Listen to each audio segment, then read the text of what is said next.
Today, we're going to get into a story that's as much about time as it is about justice. Seriously, it's about a man, Richard Gerald Jordan, who spent nearly half a century on death row, the longest in the entire history of Mississippi. And his case, well, it forces us to ask some really tough questions about what justice even means. Just imagine that for a second. A clock ticking away inside the Mississippi State Penitentiary, finally about to run out of time after almost 50 years. The man on the gurney had literally outlived jurors, judges, even governors who had dealt with this case. This wasn't just another execution. It was the final chapter of a story that started way before a lot of us were even born. Let that number really sink in. 49 years. That's more than 17,000 days spent in a cell just waiting for a sentence to be carried out. It's just a staggering amount of time. It's basically an entire lifetime lived under the shadow of one single irreversible punishment. And that right there, that's the absolute core of this whole thing.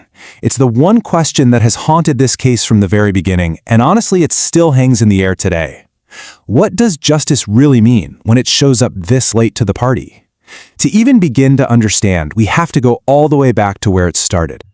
Okay, so let's rewind. The year is 1976. We're in a quiet neighborhood in Gulfport, Mississippi, and a single moment, just a simple knock on a door, is about to kick off a legal and human drama that would go on for 5 decades. At the absolute center of this story is a name that we really must not forget: Edwina Marter. She was just at home, living her life, when a complete stranger showed up with a cold, calculated plan. Her story is the reason this case even exists. The way the events of that day unfolded is just chillingly precise. First, there was the deception, the lie to get inside her home. Then, the abduction. Miles away from her house, she was murdered. And then, the absolute cruelest part.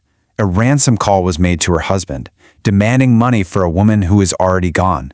It was just a monstrous crime. So, you might think the reason for the 49-year wait was a messy trial, right? But no, the evidence was brutal and overwhelming, the jury's decision was incredibly quick, and the sentence couldn't have been more clear: death. So, if the verdict was so swift, why on earth did it take 49 years? And this is where the story shifts. It goes from a brutal crime to a legal saga that seemed like it would never, ever end. We're now entering the decades between the crime and the punishment, a time that would push the American justice system to its absolute limits. I mean, look at this. This comparison really gets to the heart of the delay. In 1976, Richard Gerald Jordan was 26 years old, a Vietnam vet convicted of a truly horrific crime. Fast forward to 2025, and he's a frail 79-year-old man. Time itself really became a character in this whole drama. The delay wasn't just one thing. It was like a domino effect of legal challenges. You had constant appeals clogging up the system. Lawyers found errors in the original trial, everything from how the jury was picked to problems with the sentencing procedure. On top of that, there were all these legal challenges to the method of execution itself. Death warrants got signed and then boom, canceled at the last minute, over and over again. It was a true legal labyrinth that kept this case just stuck in limbo for decades. Which brings us all the way back to the end. June 25th, 2025. After almost 50 years of legal fights, that clock was finally, for real this time, ticking down inside the Mississippi State Penitentiary. The final act was about to play out.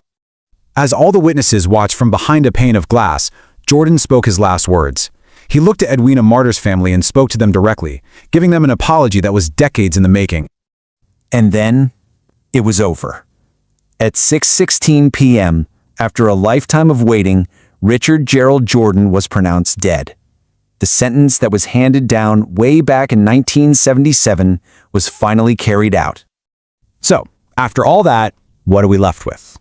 After all the appeals, all the years, all the debate, we're left with 2 facts that time simply cannot change. Truth number 1, a man was punished for the life he took. And truth number 2, a family was left with a loss that no execution could ever heal. And those 2 truths just exist side by side. Forever. And that's why this story matters so much. It really forces us to confront some of the hardest questions there are. What's the point of punishment? Is it revenge? Is it a deterrent? For a family like the Marters, can justice that takes 49 years ever truly feel like closure? And what does a case like this one say about the very system we've built to deliver that justice in the first place? In the end, the clock and parchment did stop for Richard Gerald Jordan. But for the rest of us, the questions that his case brings up, well, they're still ticking. And they're challenging all of us to decide what we really believe justice is and what price we're willing to pay to see it done.